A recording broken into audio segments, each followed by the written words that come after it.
And I think this is going to be, this is not to promote myself in this in any sense, but what we're going to look at today may be one of the most important things I've ever taught, if not the most important thing I ever taught. And because of that, we're also videoing, knowing that there would be a number of people who didn't make it, and also just to make it available to more people. I wish I had known God like this when I first came to know him 30 years ago, now almost. No, 30 years ago. No, 29 years ago.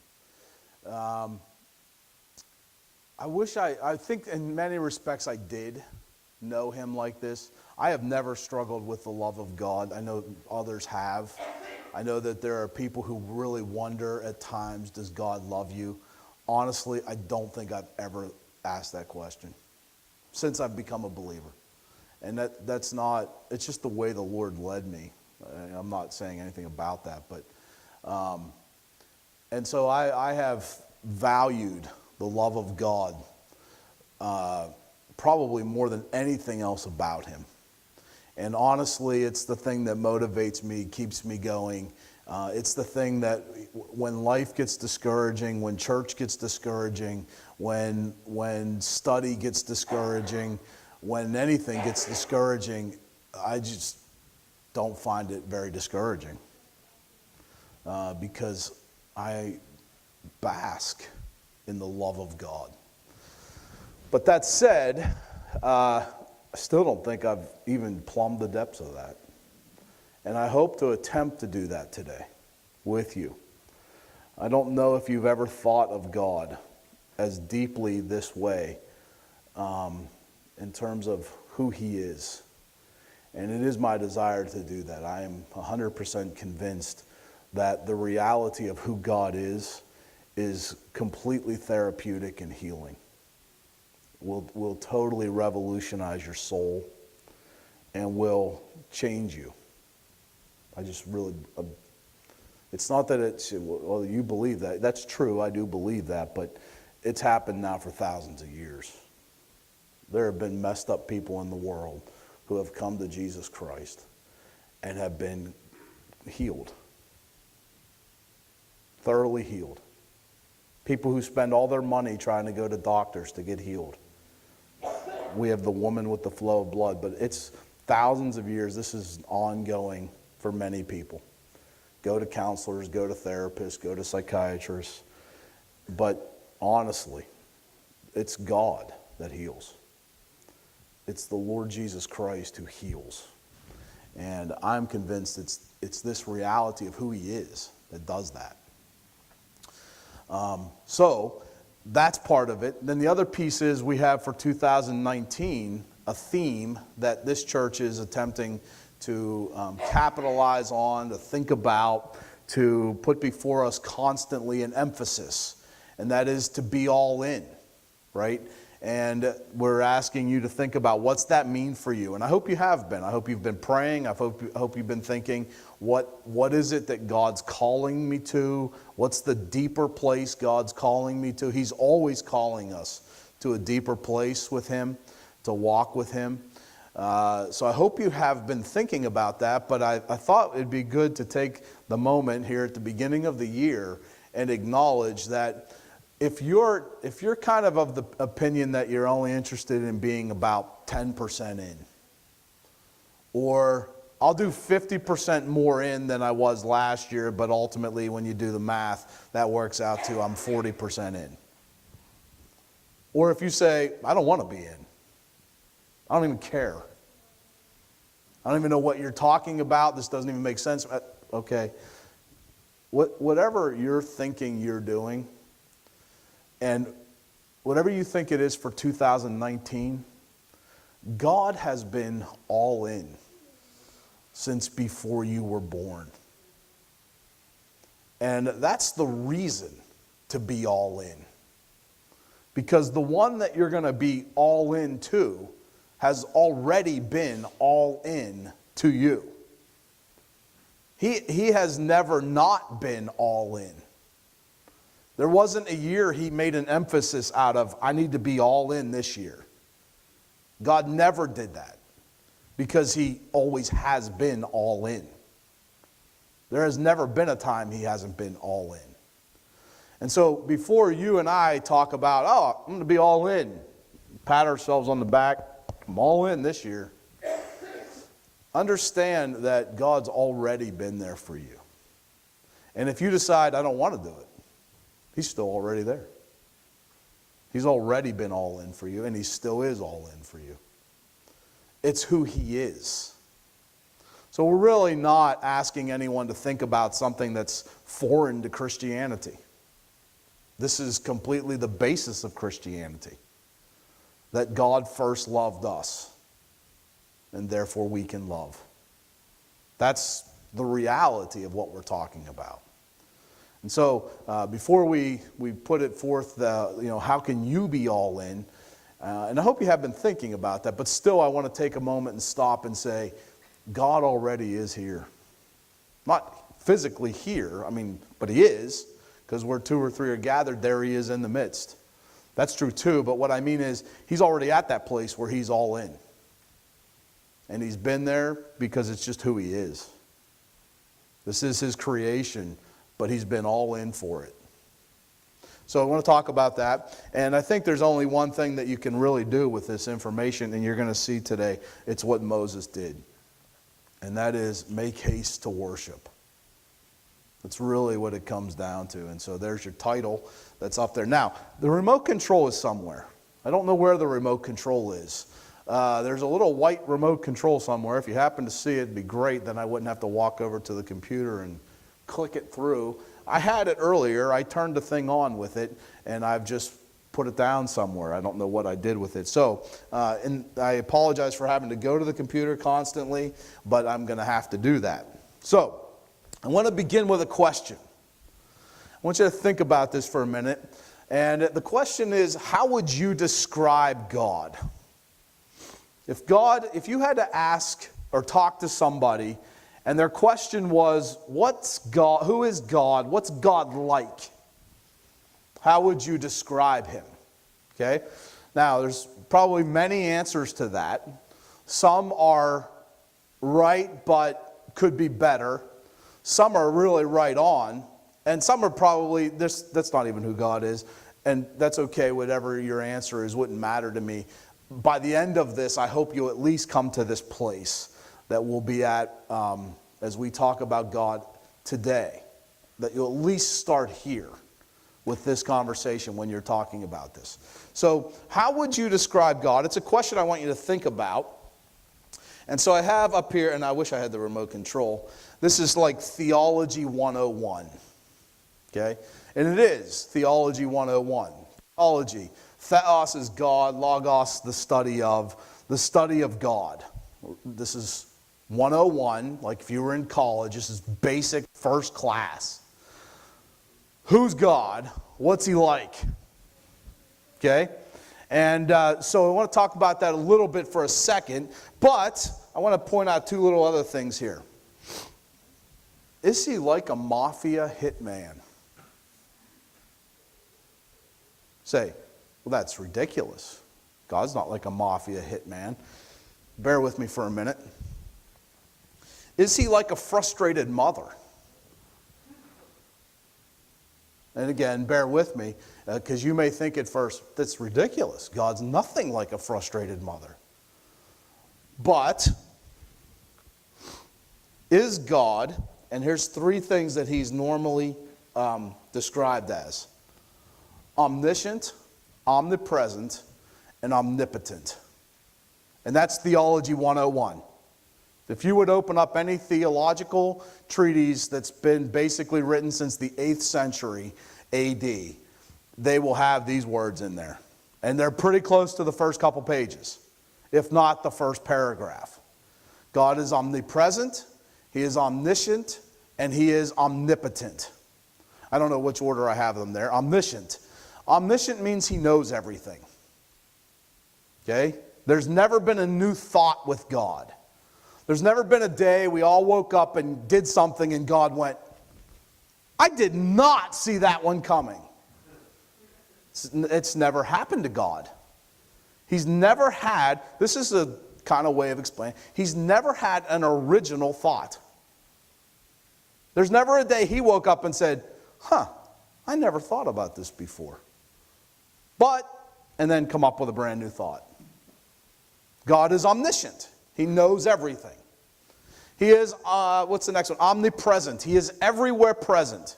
We just said where two or three are gathered, Jesus is there in the midst of them. That's true. That's biblical. It's spiritual. It's not physical. He's not physically here today, but spiritually he's with us. But we say that even in the context of understanding God to be everywhere present. The psalmist will ask the question, if I go up into heaven, or actually he'll make the statement, if I go up into heaven, behold, you're there. And if I descend into the depths of hell, behold, you're there. Everywhere I go, you're there. If I go to the far side of the sea, the psalmist says, behold, you're there. God is everywhere. And he is omnipotent. He's all-powerful. We think of that in probably two separate ways. He's the creator of everything, sustainer, creator, sustainer. But he's also the one that, because he's for a certain person or people, he can be really bad to the people that are against them. And so you see that David prays that way, like vindicate me and destroy those people. And we think of God as all-powerful. He can do that. He's omnipotent, right?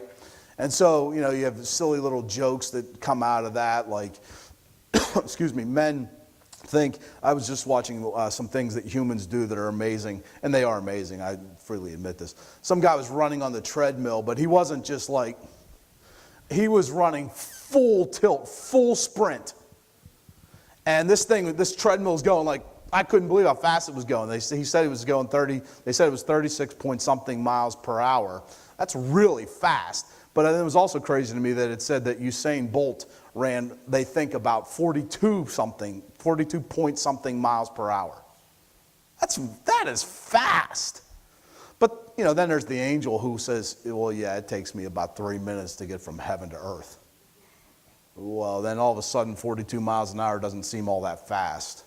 And of course, then there's God saying, well, I'm in both heaven and on earth. I'm already there. Where's the race to? We're trying to get to there. I'm there. Well, that's a little too fast for us, God. And those are realities. These are ways that God has been described. Now, there are other things that are fit Theology 101. But think about this for a second. Doesn't this also describe the hitman? The mafia hitman? You have a couple of statements up there. Does a hitman know where you are? Doesn't he threaten that? I know how to find you. And he's going to make you swim with the fishes or break your kneecaps. He's all powerful. And he also has eyes and ears on the streets. He knows everything. If you say something, I know you said it. And I have the power to break your kneecaps, and I'll find you. Isn't that the same? How about a frustrated mother? Does a mom ask who did this with a stare that tells you she knows? She's omniscient. Has eyes in the back of her head. She's omnipresent. She doesn't even have to see it. She knows when it's happening.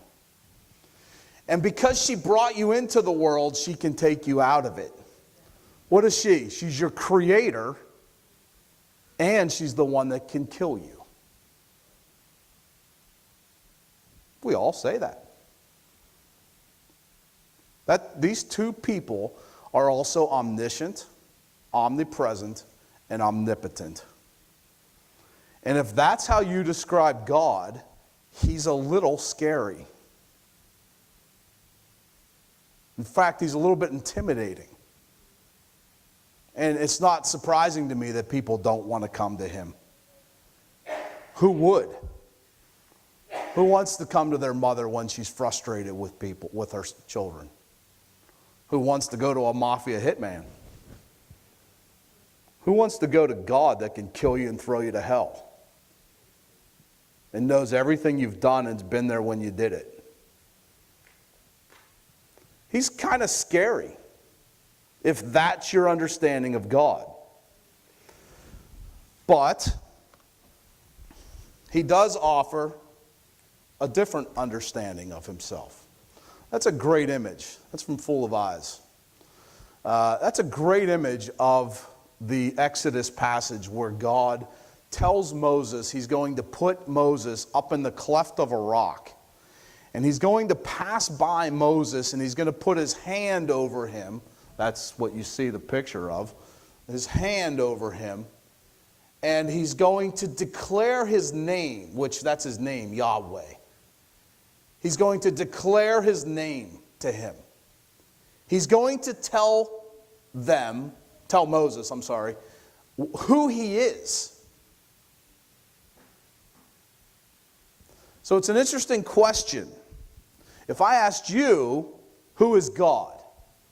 You might tell me, well, he's omnipotent, he's omniscient, and he's omnipresent. Now you might not use those words, but I just did this, by the way, in Bible studies up at Stone Ridge all week. I asked people, who do you think God is? I loved it. One of the first ones, it's not wrong either, but one of the first answers I got in the one study, it was the first answer I got. It was, he's powerful. He's all powerful. And then others were things like, he knows everything. He's everywhere present. And I was like, wow, this is perfect. And then I asked this question to everybody in this Bible study, and I said, okay, but if God could describe himself, what would he say? That's a different question than what would you say God's like. What would God say he's like? Do you think God would say, first thing, I'm all powerful? That sounds like a jerk. I'll bet God wouldn't say that. Or do you think he'd say, I see everything you do? Well, you're a creep. You know, we call them peeping Toms, God. What are you looking in my bedroom window for? Would God really say that about himself? Would he say, I'm a know-it-all? Well, we don't even like know-it-alls.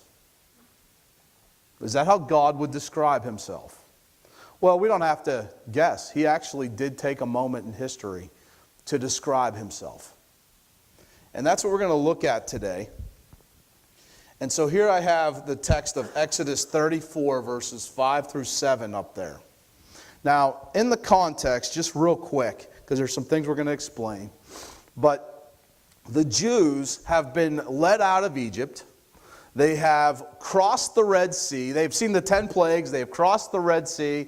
They have had manna just show up on the ground everywhere. They have been given water when there was no water in the desert. They have shoes that have never worn out. They have seen amazing things. They've watched the Egyptian army be destroyed right in front of them. They've seen amazing things. And they've made it right to the brink of the kingdom. They're about to go into it, and they decide to send 12 spies into the land. Let's find out what's in this land God's putting us in.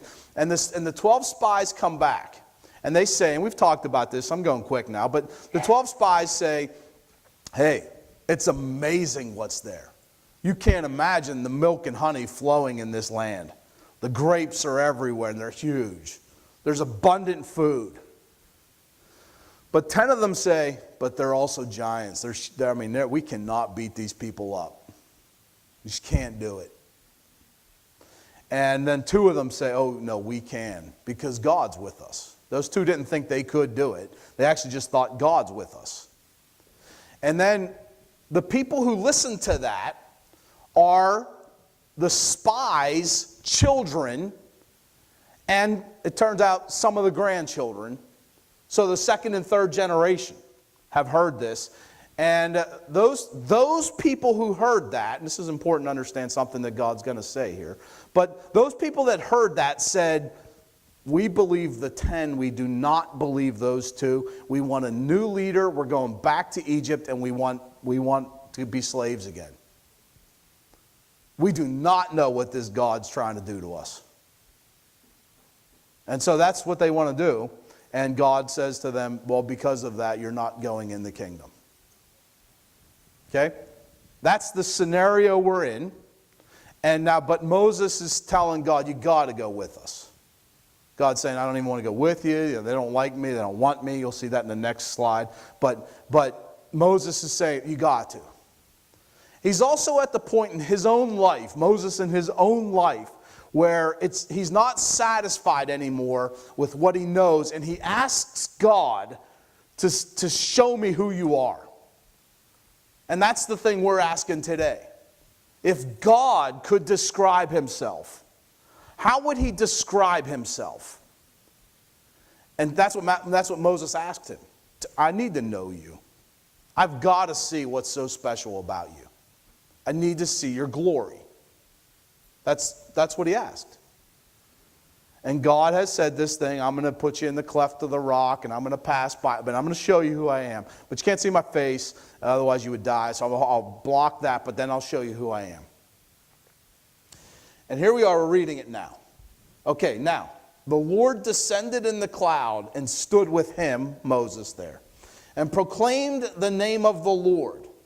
And the Lord passed before him and proclaimed, the Lord God, merciful and gracious,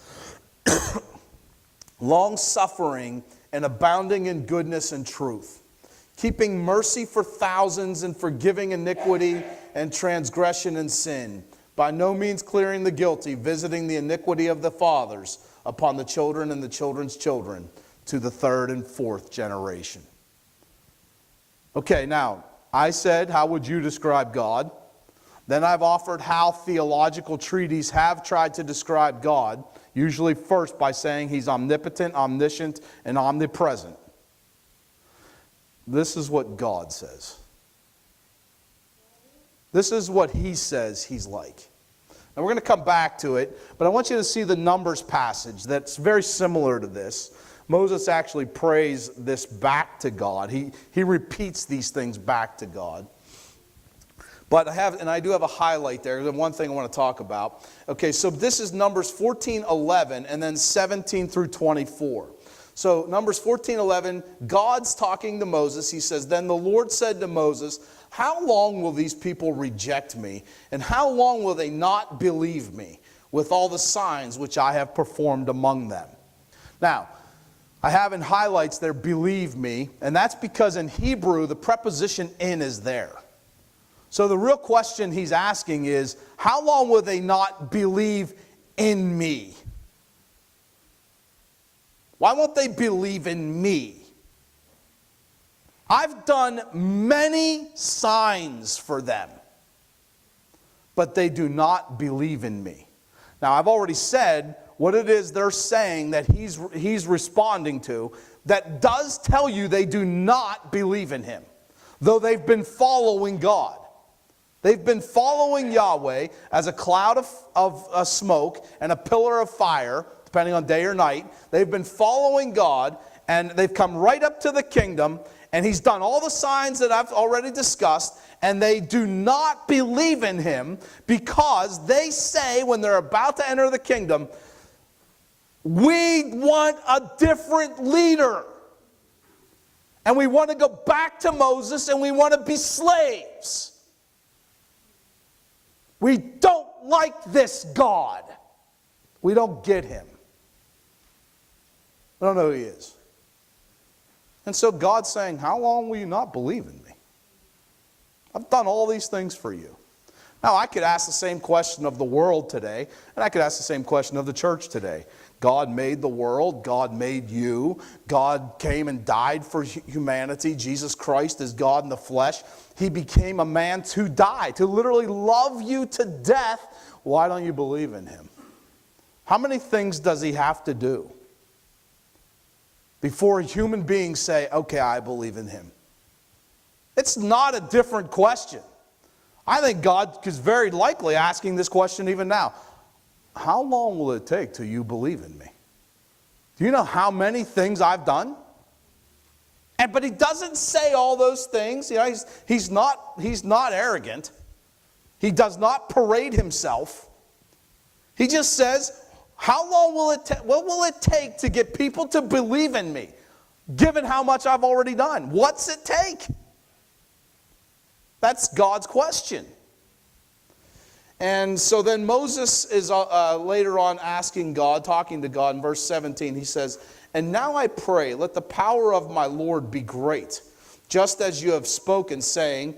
Now notice this. He repeats this back to God. He's learned quite a bit from this little encounter. He says, the Lord is long-suffering and abundant in mercy, forgiving iniquity and transgression, but by no means clearing the guilty, visiting the iniquity of the fathers on the children to the third and fourth generation. You think God's sitting there going, hey, I've heard that before. No, but Moses has learned something, hasn't he? And he says, I pray, he says, pardon, verse 19, pardon the iniquity of this people, I pray, according to the greatness of your mercy, just as you have forgiven this people from Egypt, even until now. These are the people that don't believe in him. And Moses says, pardon their iniquity. You know another guy that said anything like that? I do. His name's Jesus. He hung on a cross and literally said, Father, forgive them. They don't know what they're doing.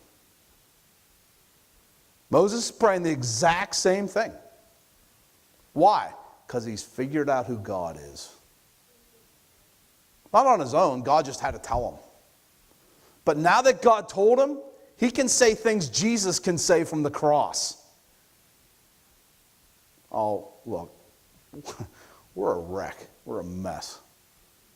Just forgive our iniquity. Pardon our sin. This is crazy because look what God says. Then the Lord said, I have pardoned according to your word. These are people that don't believe in him, I thought. And he's saying, I'm forgiving their sins. It's crazy. But truly as I live, all the earth shall be filled with the glory of the Lord, because all these men who have seen my glory and the signs which I did in Egypt and in the wilderness, and have put me to the test now these 10 times, and have not heeded my voice, they certainly shall not see the land of which I swore to their fathers, nor shall any of those who rejected me see it. But my servant Caleb, because he has a different spirit in him, and has followed me fully, I will bring into the land where he went, and his descendants shall inherit it. Now, if I was to take some time here and talk about, it's not, and I mean this anymore, I used to wonder it, but now I just mean it. It's not just heaven or hell. There are more than 2 options for the afterlife. And I don't mean there's purgatory. But what I do mean is, God is not limited to 2 judgments. Yes or no. There's some yes, and you're not going to like a lot of it. And there's some no, and you probably won't really care about too much of the no. There's a lot of variation, I'm convinced of. But God is saying here to people who don't even believe in him, I will forgive you. However, you're not going in the kingdom. That's true. That's not going to happen. And we'll talk about it in a second. Because I want to go back to that passage. And I have it up here now with some little colored things. Because on the next slide, you'll see the colors and what they mean. Okay? But this is what God said he was like. Remember, I asked the question, what would you say God's like? I've suggested that in Theology 101, we would say God's like this. And then I asked the question, what would God say he's like? I love this, by the way. The person who told me he was powerful in that Bible study caught me an hour later in the hall, and she said, literally, this is like an 80-some-year-old woman sitting there almost in tears, and she says to me, I'm really disturbed by what you said. I said, oh, I'm sorry. And she said, I wouldn't want to say he's powerful anymore. I said, but he is powerful. She said, yeah, I know. But that's not what he's like. And we had this great conversation for almost an hour after that. And she just really, I don't think she's even a believer, to be honest with you. But she just was dumbfounded that all her life she had thought of God as this like jerk. And here she's meeting God and he's not a jerk. It's fascinating to watch this happen in this soul's life. An 80-some-year-old person struggling at that, what might be one of her last moments of life, like just dealing with, who in the world have I been thinking God was all this time? It was fascinating to do that because when God starts to talk about who he is, here's the first thing he says. It's in green up there. And the Lord passed before him and proclaimed, the Lord God. Here's his first word for himself. Merciful. Not powerful. Not I know everything. Not I'm everywhere present. His first thing he describes himself as is merciful.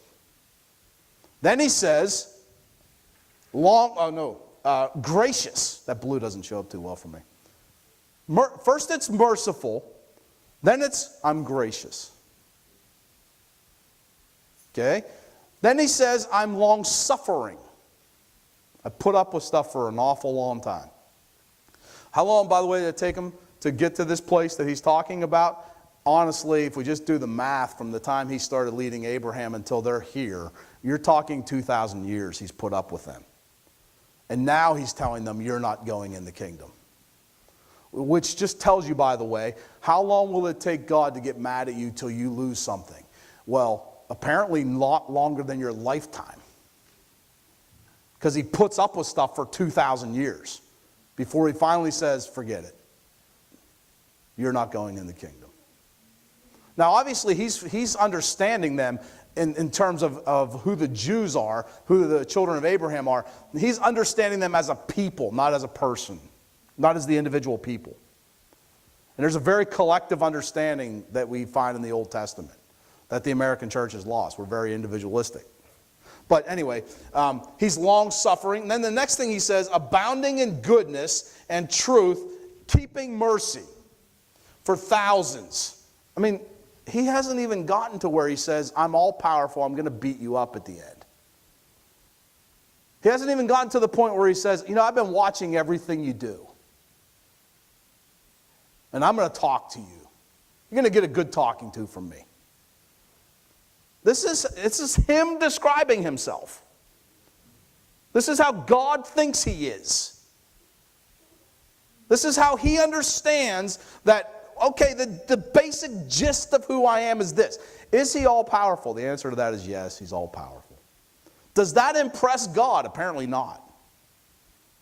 And by the way, power is the ability to do what's true even when it's really hard. I'm convinced that's the definition of power. It's not even the creation of the world. That's not even power to God. Power to God is hang on a cross and still say, I love you. And die there for your sins. And not violate the commandments. But in the midst of having nails driven through your wrists, be able to say, no, I still love. I'm not getting angry. Not getting upset with you. Not even mad. I just love you. You don't even know what you're doing. That's power. But he doesn't even go there with this. I mean, I guess in some sense he does. He's saying, I forgive sins. I keep mercy. I'm gracious. I'm long-suffering. And he said mercy twice, right? Now you'll notice too that in purple, there are two things in purple. That's not because it's my favorite color, though I have to admit, I knew there were two places of this, so I chose purple for that. Because that is my favorite color. But it's not, I'm not saying I like this color and I had no other color to choose from. There are other colors I could have used. The reason is, this is the same word in Hebrew, chesed. Twice, when God's describing himself, twice, he says, I'm chesed and I keep chesed.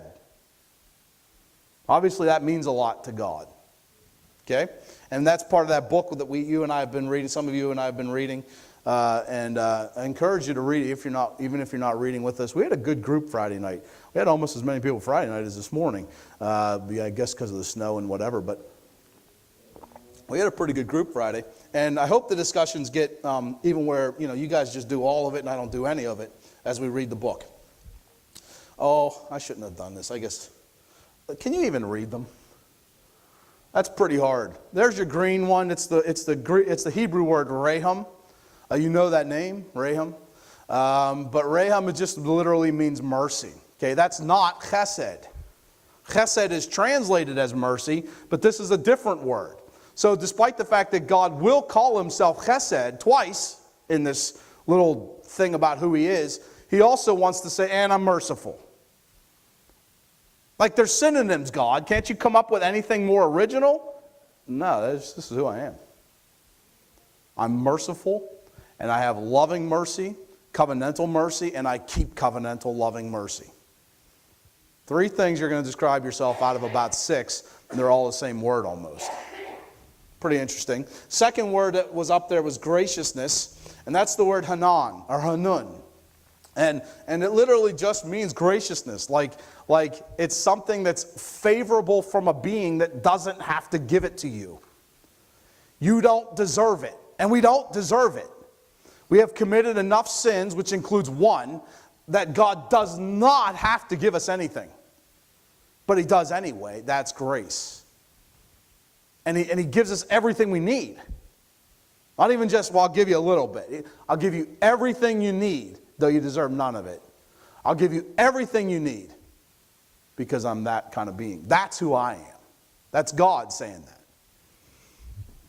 Okay, besides this graciousness, he is Arich Ap. Arich Ap. It's like a compound anger. Like he's really trying to tell you, it takes a long time for me to get ticked off. It takes a long time for me to get ticked. Some people believe God's ticked off all the time.